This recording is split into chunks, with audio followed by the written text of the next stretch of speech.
बड़ी खबर आपको बता दें, देश में आज कोरोना के नए मामले 1,17,000 को पार कर गए हैं। कल की तुलना में आज संक्रमण में करीब 29% का इजाफा हुआ है। लगातार संक्रमण दर बढ़ रही है, जिसमें प्रमुख केंद्र अभी भी दिल्ली और मुंबई बने हुए हैं। देश में कोविड के नए मामले 1,17,100 हो गए।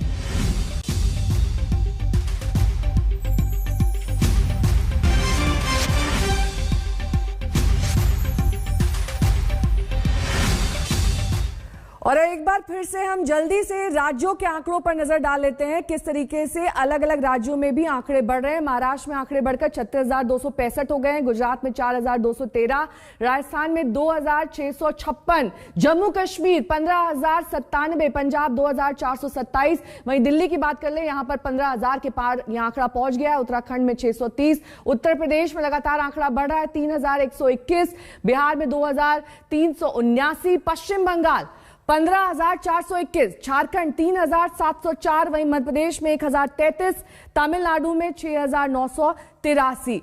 तो नए मामले प्रतिदिन कैसे बढ़ रहे हैं, उसे लेकर भी अब गंभीर चिंता जाहिर की जा रही है। ये बड़े शहरों के कुछ आंकड़े इन पर नजर डाल लीजिए, जिसमें प्रमुख तौर पर 4 जो महानगर हैं उनकी तस्वीर देख लीजिए। कोलकाता में 6,569, वहीं चेन्नई में 3,759, मुंबई में 20,000 के पार यह आंकड़ा, और दिल्ली में 15,000 तक ये आंकड़ा अब पहुंच चुका है। इस पूरे मामले पर बात करने के लिए दिल्ली और लखनऊ से हमारे संवाददाता जुड़ रहे हैं, लेकिन उनसे पहले आपको दिखा देते हैं शहरों के कुछ आंकड़े। दिल्ली में कोविड के कल केसेस 15,097 रहे, संक्रमण दर 15% यानी कि 15.34% रही। 24 घंटे में दिल्ली में कुल मौत का आंकड़ा 6 है, यानी कि एक तरीके से अब लगातार संक्रमण दर में इजाफा देखा जा रहा है। 8 मई के बाद एक दिन में सबसे ज्यादा मामले दिल्ली में आए हैं। संक्रमण दर बढ़कर 15.34% हो गई है। 12 मई के बाद सबसे ज्यादा संक्रमण दर कल देखी गई। 28 दिसंबर के बाद कोविड के दैनिक केस में 30 गुना ज्यादा इजाफा हो चुका है। समर्थ मेरे सहयोगी इस वक्त लखनऊ से जुड़ गए हैं तमाम जानकारी के साथ, वहीं दिल्ली से मेरे सहयोगी अमित भारद्वाज जुड़ गए हैं। सबसे पहले समर्थ का रुख करते हुए, समर्थ, लखनऊ जहां पर अभी तक 1000 से कम मामले थे, अब वहां पर भी चिंता भरी तस्वीर आने लगी है। वहां पर किस तरीके से प्रशासन इंतजाम कर रहा है?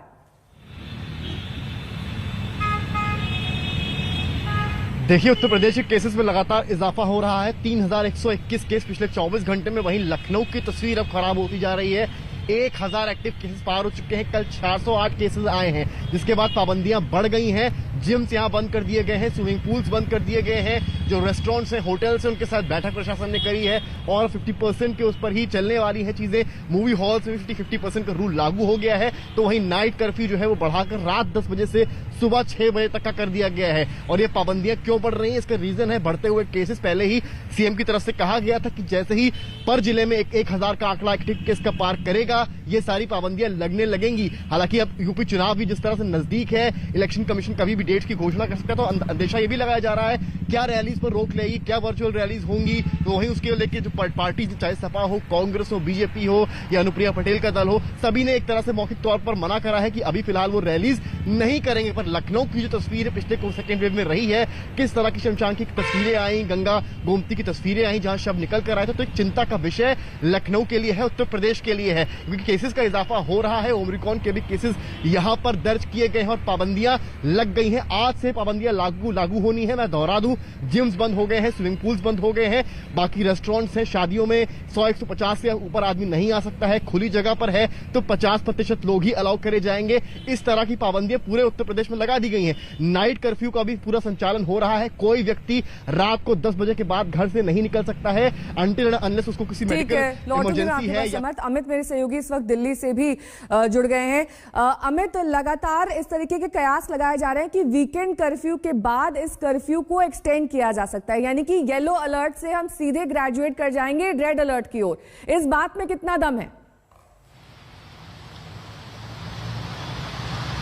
जी देखिए नेहा, कल दिल्ली के जो स्वास्थ्य मंत्री हैं सत्येंद्र जैन, उनसे हमने ये सवाल सीधे रूप से पूछा था क्या दिल्ली अब एक लॉकडाउन की तरफ बढ़ रही है। तो उनका जवाब था कि मामलों में उछाल जरूर आया है, पॉजिटिविटी रेट अब 15% के आसपास पहुंच गया है, लेकिन दिल्ली लॉकडाउन के तरफ नहीं बढ़ रही है, कंप्लीट लॉकडाउन की तरफ नहीं बढ़ रही है। उसकी वजह यह है कि मामलों में उछाल के बावजूद जो हॉस्पिटलाइजेशन का दर है राष्ट्रीय राजधानी में वो बहुत कम है। अगर हम लेटेस्ट आंकड़ों की बात करें, कल 15,000 से ज्यादा केसेस आए, पॉजिटिविटी रेट 15% से ज्यादा था, लेकिन आप हॉस्पिटल में जो बेड्स आइडेंटिफाइड किए गए हैं कोविड-19 के लिए, उसके आंकड़ों को देखेंगे तो 1,000 के आसपास वो संख्या है जिसपे इस वक्त कोविड के पेशेंट्स एडमिटेड हैं। 1,090 के ऊपर लगभग वो संख्या है। यानी कि क्योंकि हॉस्पिटलाइजेशन रेट कम है, इस वजह से सरकार लगातार ये आर्गुमेंट दे रही है कि कंप्लीट लॉकडाउन की स्थिति अभी नहीं बनी है। लेकिन ये बात भी सच है कि दिल्ली के लिए एक नया खतरा मंडराता जा रहा है अब कि स्वास्थ्यकर्मी जो हैं, डॉक्टर्स हो, नर्सेज हो, वो कोविड पॉजिटिव हो रहे हैं पिछले एक हफ्ते से, और वो आंकड़ा लगातार बढ़ता जा रहा है। तो वो एक बड़े खतरे की तरफ और अमित, आप दोनों का बहुत बहुत शुक्रिया कोविड पर इन तमाम अपडेट्स के।